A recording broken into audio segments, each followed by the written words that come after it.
Do you ever feel like your mind has a mind of its own? You decide to study, and suddenly you're on Instagram. You plan to wake up early, but your brain says just 5 more minutes. You want to focus, but thoughts scatter like wild horses. The truth is, most of us don't control our minds. Our minds control us. But Swami Vivekananda, one of the greatest spiritual leaders of all time, mastered this art. He turned a restless, fiery mind into a laser beam of focus and power.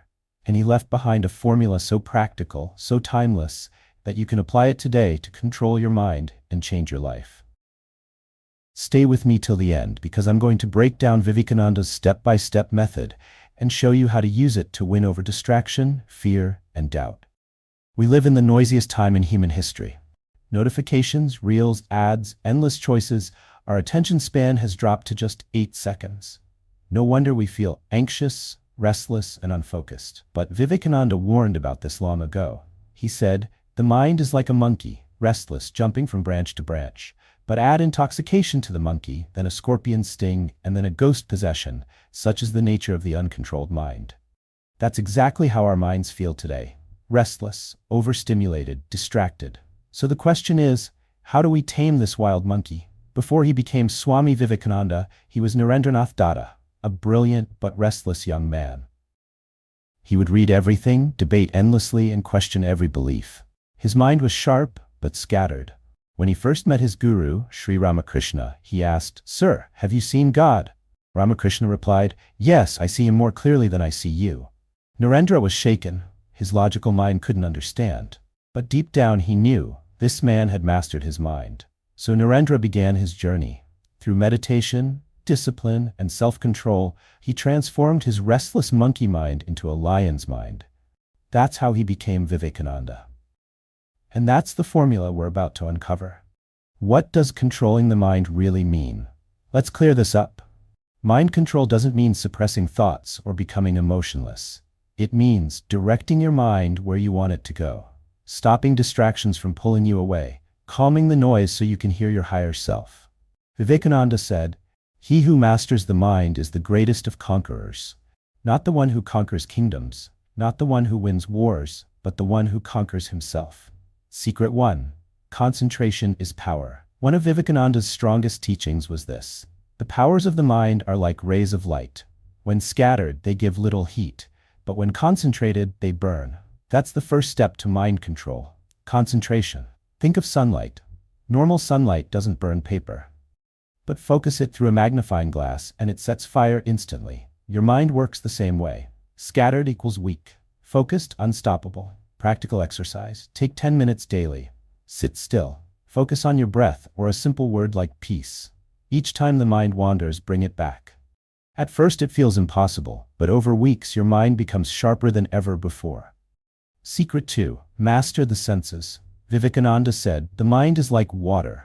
If left uncontrolled, it flows anywhere. But if you dig a channel, it flows exactly where you want." Most of our distractions come from uncontrolled senses. We see food, we crave it, we hear gossip, we join it, we scroll reels, we waste hours. The formula is simple. Control the senses, and you control the mind. Modern application: turn off notifications. Don't let your phone control you.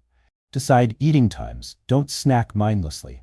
Practice saying no to small temptations daily. This strengthens your will for bigger battles. Secret 3. Replace weak thoughts with strong ones. Here's something powerful. You can't stop thoughts directly, but you can replace them. Vivekananda said, "We are what our thoughts have made us, so take care about what you think. Words are secondary. Thoughts live. They travel far."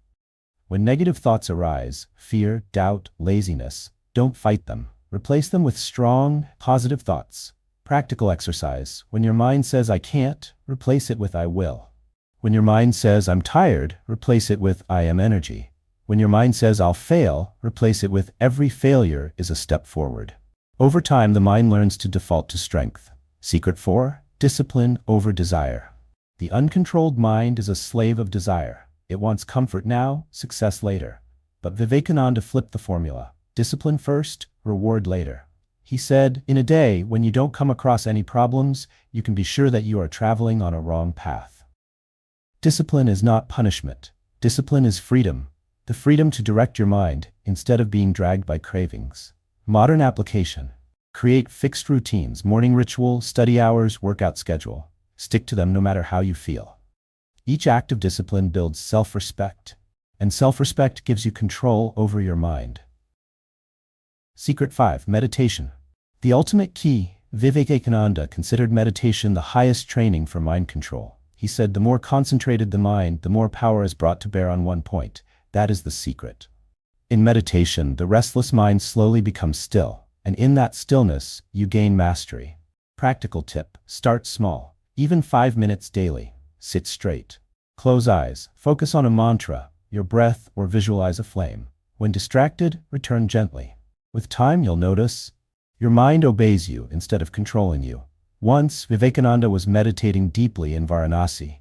Some mischievous boys threw stones at him to disturb his focus, but he didn't even flinch. Later, he said, "The mind can be trained to ignore disturbances. That is real strength." Imagine that level of control. That's what makes a person unstoppable. 5-step formula for you, Vivekananda's way. Concentration practice. Train your focus daily. Control the senses. Don't let small temptations rule you. Replace weak thoughts. Always shift from negative to positive. Discipline first. Build routines and stick to them. Meditate daily. Even 5 to 10 minutes makes you stronger. Follow this for 90 days, and you'll notice clearer focus, less anxiety, stronger will, a sense of inner peace you've never felt before. Let's end with Vivekananda's immortal words. The mind is everything. What you think, you become. Control your mind, and you control your destiny. So my friend, the question is simple. Will you continue being a slave to your wandering mind? Or will you take charge and train it like Vivekananda did, to make it your greatest strength? Because the moment you do, you won't just control your mind, you'll control your future. If you're ready to begin, type in the comments, "I will master my mind." That's your first step toward transformation. And remember, arise, awake, and stop not till the goal is reached.